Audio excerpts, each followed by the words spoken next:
Fitness rant. In defense of shame. Shame corrodes the very part of us that believes we're capable of change. Brené Brown. No! This is one of those things that's actually a half-truth dressed up in the finest of the emperor's clothes. Setting aside the very real problem that we're probably guilty of shaming shame here, let's get into why this is overused, overgeneralized, and bullshit. Technical sidebar. Psychologists like to differentiate between guilt and shame. Guilt applies to an action, whereas shame applies to a person. I feel guilty about what I did, whereas I feel ashamed about who I am. Guilt is therefore acceptable, shame is not. But here's the thing. They made that up. It's bullshit. I can feel ashamed of my actions without feeling ashamed about the entirety of my being. And just because I can feel guilty without feeling ashamed or ashamed without feeling guilty doesn't mean that one of these sensations is acceptable while the other is not. There's precisely no reason why this distinction has to exist in this manner, other than the fact some cunt whistle decided so. The word shame has a long and storied history, and you don't get to just rebrand it like that. The thing I love most about you is your complete lack of shame. You're just completely shameless. Does that sound like a compliment? No, of course it doesn't. Only a psychopath would think that that was. The best thing about Steve is his complete lack of shame. I saw him running down the street the other day, dick in hand, just jizzing in strangers' faces. He was having a whale of a time. My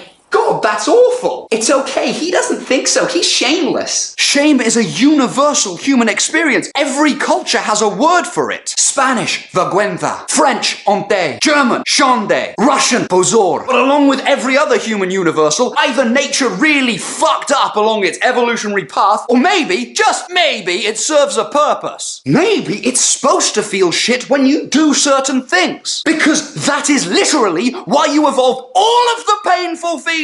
Let me just place my hand on this stove. Ah! It's how you stop doing dumb shit. That doesn't just corrode the part of you that thinks you're capable of change. Don't mind me, I'm just about to plow a family member. No, that's supposed to feel wrong, and you should feel ashamed of yourself, unless you're a royal, in which case, carry on. But I feel ashamed about plowing my sister, and that shame has just corroded the part of me that thinks I'm capable of change. Therefore, I want to keep plowing my sister. Hands up. How many of you look back on your previous actions and feel ashamed? Can I put more than 2 hands up? Me! I fucking do! And I'm willing to bet good money that most of you do too. Would you not like to feel ashamed of those actions? Was it good when I cheated on my partner? Was it glorious when I lied? Should it have felt wonderful when I kicked that cripple? No! I'm fucking positive that I want to feel ashamed of my previous self. I am proud to not be that anymore. Can you be proud of a change if you're not ashamed of the prior state? Or at least if you don't think that this state is better than the last? Now don't get me wrong, people can feel ashamed about things they don't need to feel ashamed about. A slice of cheesecake maybe shouldn't be enough to trigger massive feelings of shame. At least no more than that time you blew your ex-boyfriend, and you should probably feel ashamed about that one. But if you're trying to tell me that I shouldn't feel some kind of shame when I've inhaled all of the inhabitants of aisle 4, then I think you're fucking insane. Because when things feel good, we repeat them. That's the evolutionary purpose of things feeling good. When they feel bad, we try not to. If it only felt good to consume enough cake to crush a Canadian, and there was no downside emotion, we'd all be crushing Canadians faster than you can say a boot. What would happen if it felt nothing but awesome to eat a meal fit for a king every time I ate? It would be reinforced. Should everything be reinforced? No! Gluttony is a thing, and it's not known as a virtue. That's why we call it one of the 7 deadly sins. They're not supposed to be a guide to feeling awesome. Are you gonna tell me that gluttony doesn't exist? Or sloth doesn't? That there's no such behaviour as gluttonous? Now, of course, it's contextual. If someone finishes the Tour de France and then sits on their ass for a week eating nothing but chocolate, ice cream and glory, we wouldn't call them gluttonous or slothful. But if they did it for